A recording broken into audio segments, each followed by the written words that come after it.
What's up, LEGO builders? Welcome back to Coconut Brick Studios. There's no vehicle in the Star Wars galaxy more epic or awe-inspiring than the mighty clone turbo tank. Except maybe this.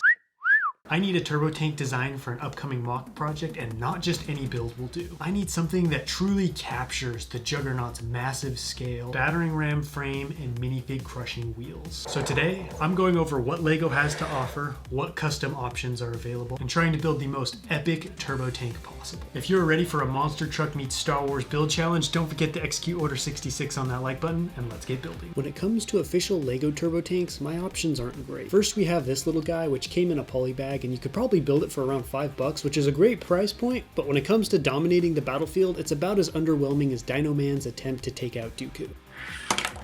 Moving on to playscale models, we've got the 2005 Clone Turbo Tank. Bigger and more accurate, this one is one of the most nostalgic sets in my LEGO collection, but still falls short of that fear factor I need. The Turbo Tank is truly one of the most overpowered and terrifying vehicles to see on a battlefield, and I need something that will tower above everything else and will make minifigs look like ants next to it. The only option left is the custom route, so I started shopping designs. The Brick Puke has an incredible model, but I've heard it can cost over $1,000 to build, and I'm not about to dump my meager life savings into a LEGO tank. I came across this model designed by the LEGO Wolfpack. It looked reasonably sized as well as very accurate. Plus, I figured I could probably scrounge up around half the parts for it in my collection, which would really cut down on costs. So I bought the rebrickable instructions and started buying the pieces. Lots of pieces. By far the biggest challenge when building like this is that there's no numbered bags to sort the pieces. It's all a big mess. So the first thing I did was sort out the parts into different groups. That way I didn't have to toe the line of insanity by building a 2,000 plus vehicle with one pile of parts. I got a small semblance of order set out, and at last, after 4 months of prepping, I can get to work. You might be asking yourself, why doesn't this man just design his own tank? Why go to the trouble of sourcing those parts and buying instructions?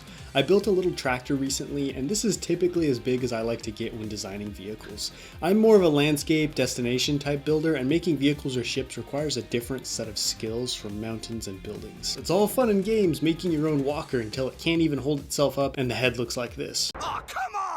To be honest, I just prefer to build other things. Why would I take the time to slave over a turbo tank design when I build a perfectly good one like this, thus saving me from owning a very sad looking tank, and I'll have more time to build stuff that I actually want to. Anyways, long story long, most of the time if there's a good option already available, I'll go with that over making my own. One thing I'm interested to see is how this model supports itself. It's a beefy machine that's going to put a lot of weight on the axles and wheels. I've built other people's stuff in the past that came together great in a digital design studio, but once gravity enters the chat, certain parts don't work as well. So far, the beginning of the build was surprisingly simple and fun. Not a lot of repetitive steps and seemingly fast progress, although I haven't hit those 10 identical wheels yet. I'm currently building the shocks for said wheels, and this simple, unassuming part of the tank was one of the big reasons why I decided to go with this model. The actual tank has massive shocks, and the 2005 Clone Turbo Tank even had some working shocks that I thought was so cool as a kid. I can remember running over my finger or other Legos and minifigs and watching that smooth ride. I did embarrass myself here and thought the shocks were supposed to rest on top of the half pegs and not clip into them. Now you see why I don't design vehicles very often. The main body is built separately and then attached to the base.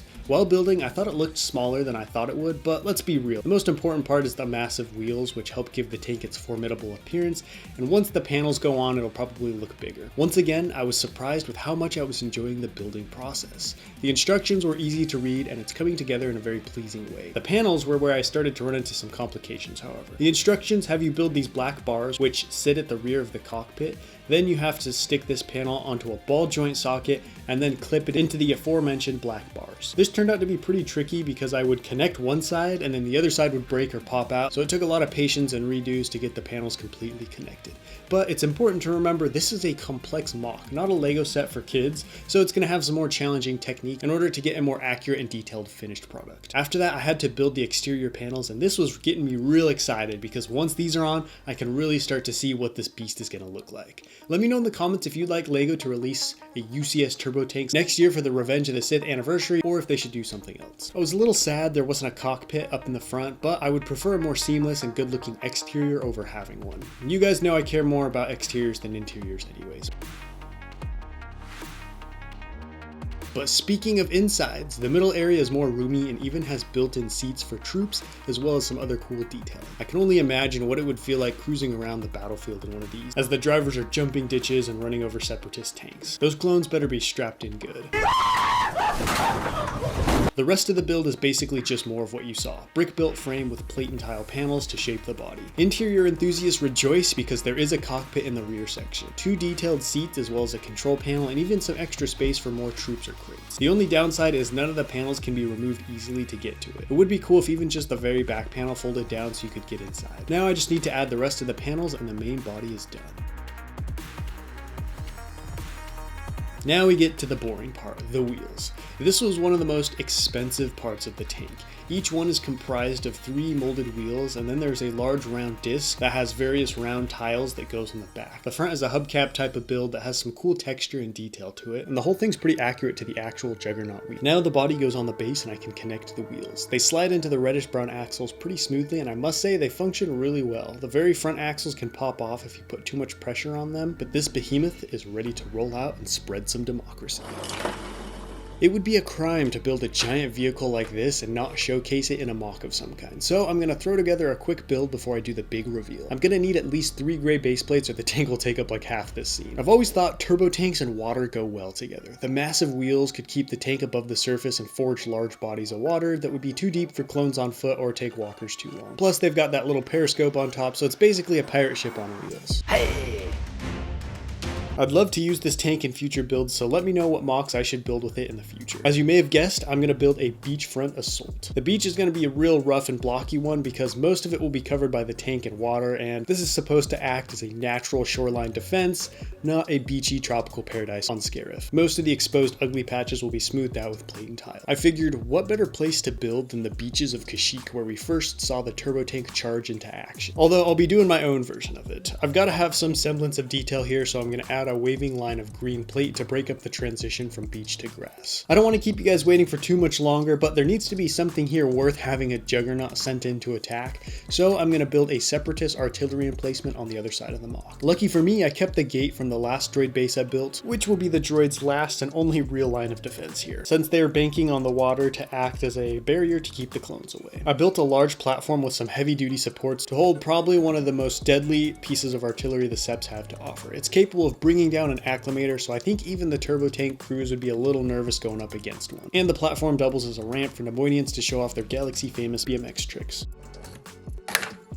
He needs some milk! I can't use my normal water technique of plate and tile because I need the tank to look like it's emerging out of the water, not driving on top of it. I built a bowl of sorts with trans light blue pieces and put the tank in so I could use the age-old method of dumping trans light blue parts around it, which actually works quite well for creating turbulent water. Now I just need to add the finishing touches and some very meager droid defenses, and I'm ready to unveil the finished Juggernaut.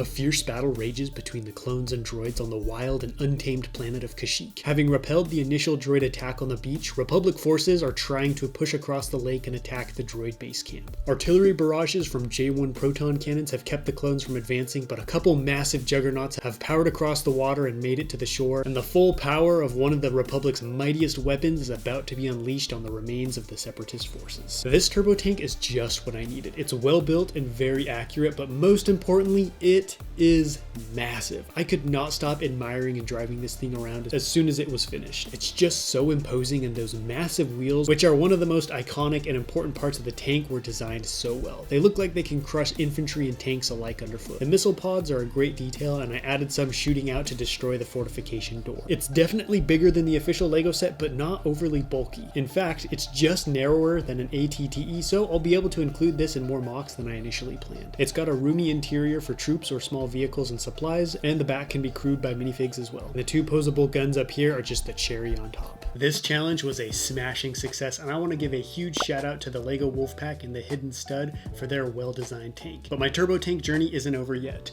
The whole reason I built this was so I could have an Imperial Juggernaut in my large-scale Battle of Mimban mock. So the next step will be giving this bad boy the dark side of the Force treatment and tricking him into killing everyone turn it into an Imperial version. But that's a wrap for this video. Don't forget to let me know what you think about the tank and the mock down below in the comments, and until next time, happy building.